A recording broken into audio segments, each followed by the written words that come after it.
ओम शांति। समस्तंकु नूतन वर्षर अभिनंदन। Happy new year. Om Shanti. आसंतु से ईश्वरीय ज्ञान रूपी भोजन सुनिबा, परमात्मा को चिंतन रूपी भजन रे निजको निमग्न करिबा, ईश्वरीय शक्ति को धारण करी निजको रिफ्रेश करिबा, नुआ दुनिया को स्वागत करिबा। आजिर महावाक्य 1/1/2026 आपण मानक पाई स्वास्थ्यवान, सुखमय एवं शांतिमय हेउ। आजिर महावाक्य मधुर संतान माने तुमे माने निजको सतेज करिबा पाई बाबांक पाखको आसीछ। जदि बाबा एवं तांकर संपत्ति को मने पकाइब तेबे सर्वदा सतेज रहिब। प्रश्न, बुद्धिमान पिलामानंकर मुख्य लक्षण कौन होइथिबो? उत्तर, जो माने बुद्धिमान अटंती से माने सर्वदा अपार खुशी रे रहिथिबे। जदि खुशी नहीं तेबे बुद्धिहीन कुहाजिब। जो माने पारस बुद्धि हेउछंती सेही माने ही बुद्धिमान अटंती। से माने अन्य मानकु मध्य पारस बुद्धि करिवे, रूहानी सेवारे व्यस्त रहिबे। तांकर परिचय देवा बिना से माने रही पारिबे नहीं, अर्थात बाबांक परिचय देवा बिना रही पारिबे नहीं। ओम शांति।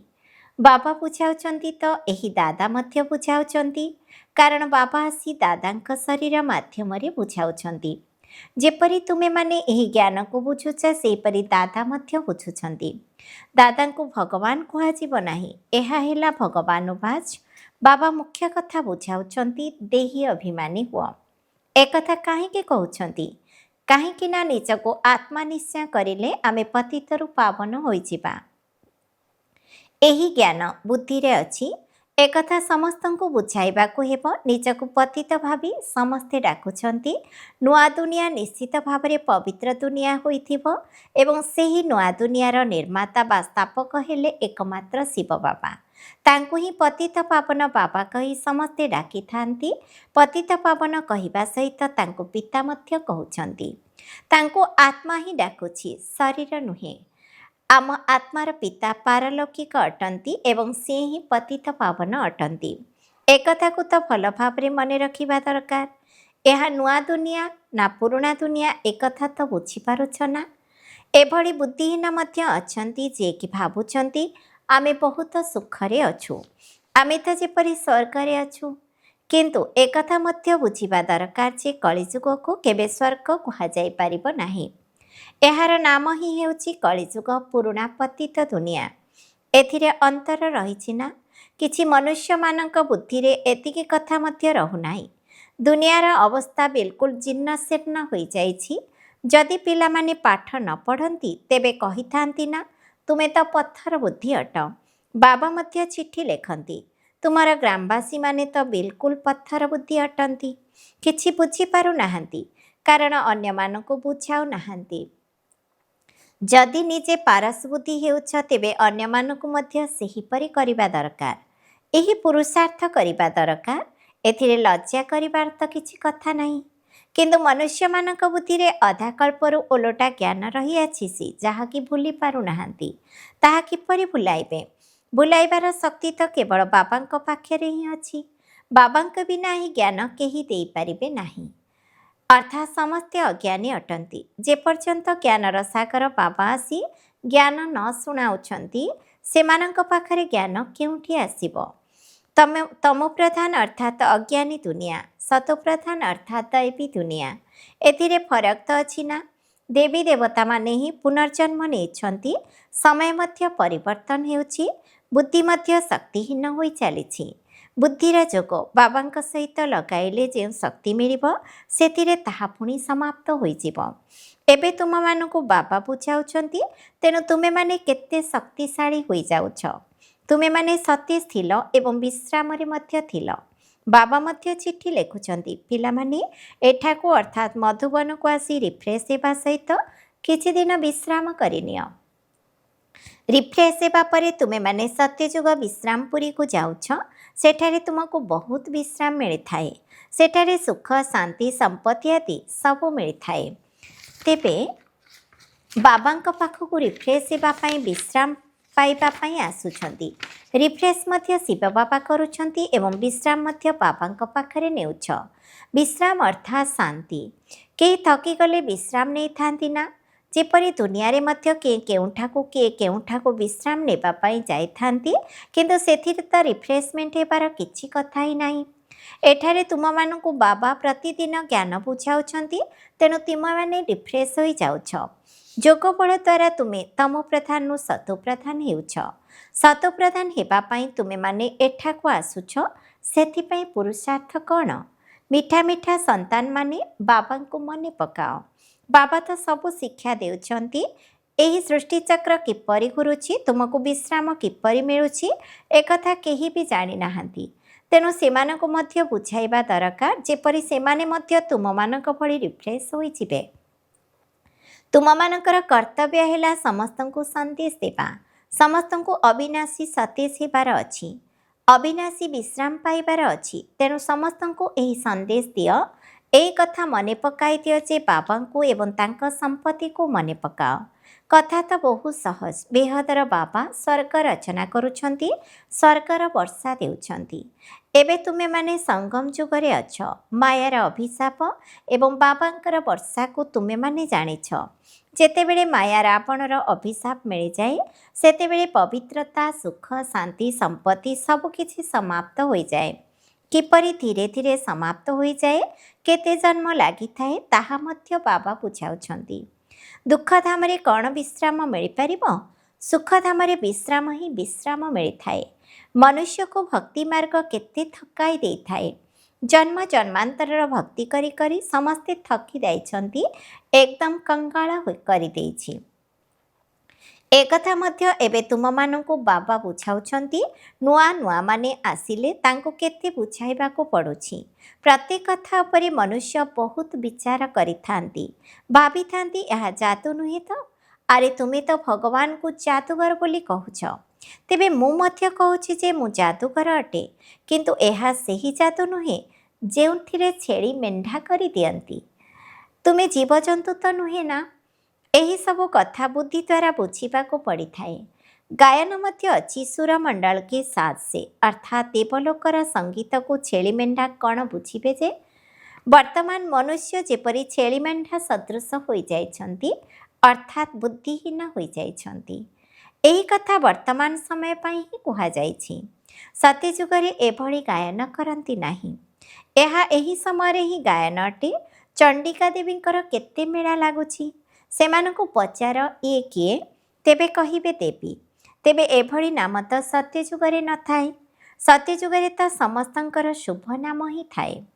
ଶ୍ରୀରାମଚନ୍ଦ୍ର ଶ୍ରୀକୃଷ୍ଣ ଶ୍ରେଷ୍ଠକୁ ଶ୍ରୀ କୁହାଯାଏ। ସତ୍ୟଯୁଗୀ ସମ୍ପ୍ରଦାୟକୁ ଶ୍ରେଷ୍ଠ କୁହାଯାଏ। କଳିଯୁଗୀ ବିକାରୀ ସମ୍ପ୍ରଦାୟକୁ ଶ୍ରେଷ୍ଠ କିପରି କହିବା? ଶ୍ରୀ ଅର୍ଥାତ୍ ଶ୍ରେଷ୍ଠ।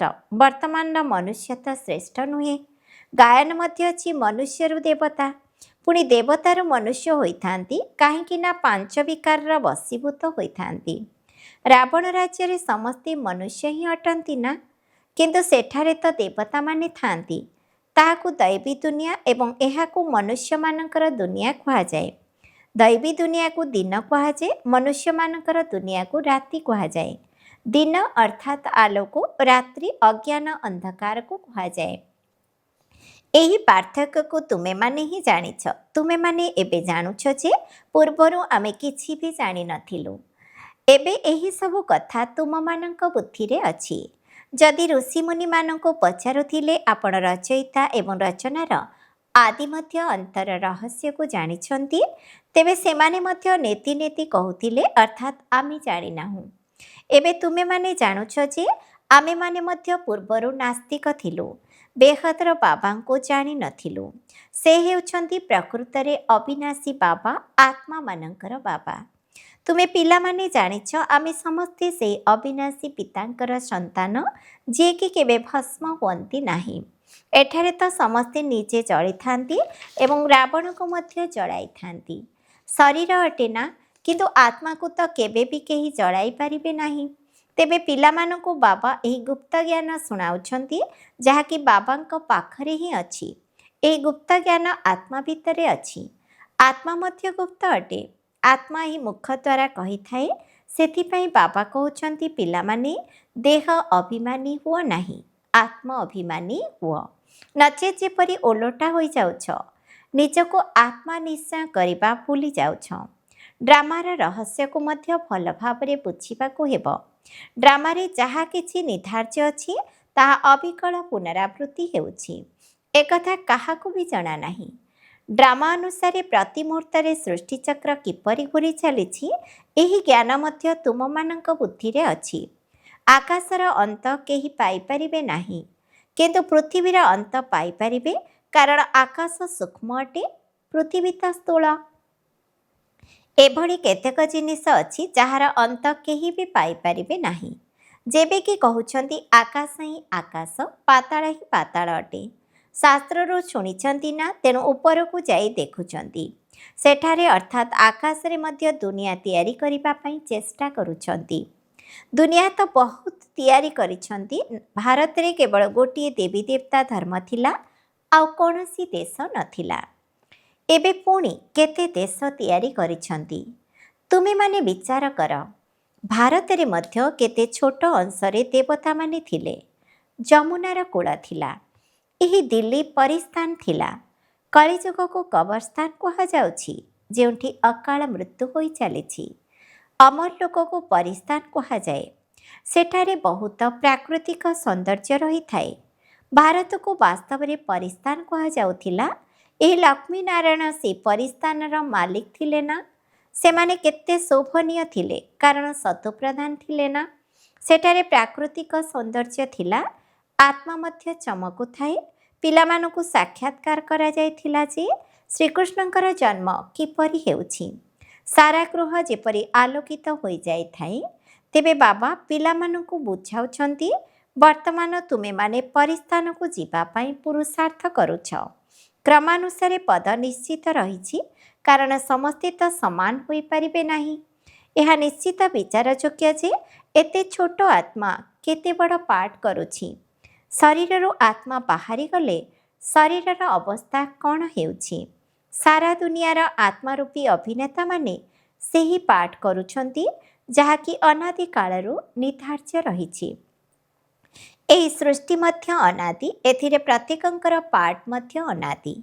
ଏହାକୁ ତୁମେମାନେ ଆଶ୍ଚର୍ଯ୍ୟ ବୋଲି ସେତେବେଳେ କହୁଛ, ଯେତେବେଳେ ଜାଣୁଛ ଯେ ଏହା ସୃଷ୍ଟି ରୂପୀ ବୃକ୍ଷ ଅଟେ। ବାବା କେତେ ଭଲ ଭାବରେ ବୁଝାଉଛନ୍ତି। ତଥାପି ମଧ୍ୟ ଡ୍ରାମାରେ ଯାହା ପାଇଁ ଯେତିକି ସମୟ ଦରକାର, ତାଙ୍କୁ ବୁଝିବା ପାଇଁ ସେତିକି ସମୟ ଲାଗୁଛି। ବୁଦ୍ଧିରେ ମଧ୍ୟ ଫରକ ରହିଛି ନା?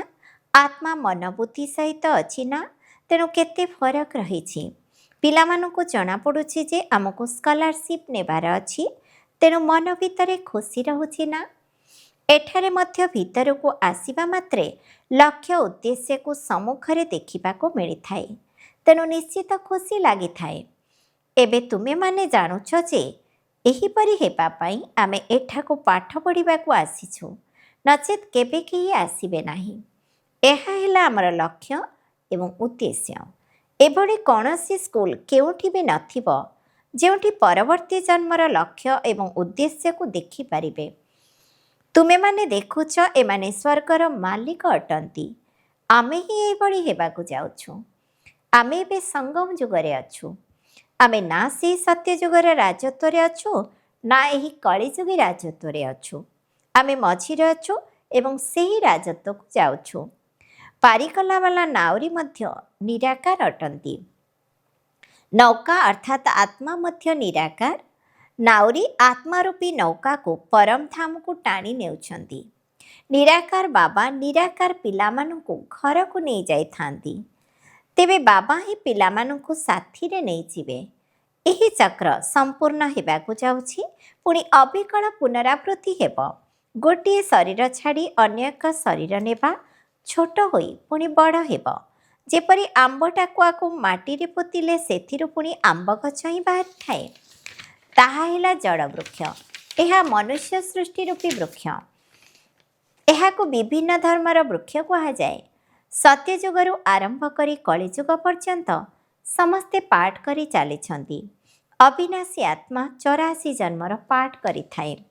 ଏହିଠାରେ ହିଁ ଲକ୍ଷ୍ମୀନାରାୟଣ ଥିଲେ, ଯିଏକି ଏବେ ନାହାନ୍ତି। ଚକ୍ର ଲଗାଇ ଏବେ ପୁଣି ସେହିଭଳି ହେବାକୁ ଯାଉଛନ୍ତି।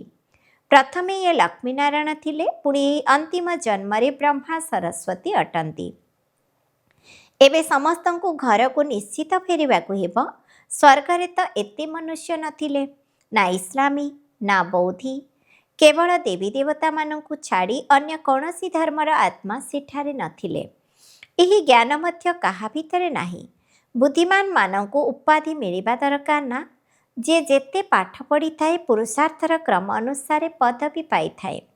ତେବେ ତୁମମାନଙ୍କୁ ଏଠାକୁ ଆସିବା ମାତ୍ରେ ଏହି ଲକ୍ଷ୍ୟ ଏବଂ ଉଦ୍ଦେଶ୍ୟର ଚିତ୍ରକୁ ଦେଖି ଖୁସି ଆସିବା ଦରକାର। ଏବେ ତ ଖୁସିର ସୀମା ନାହିଁ।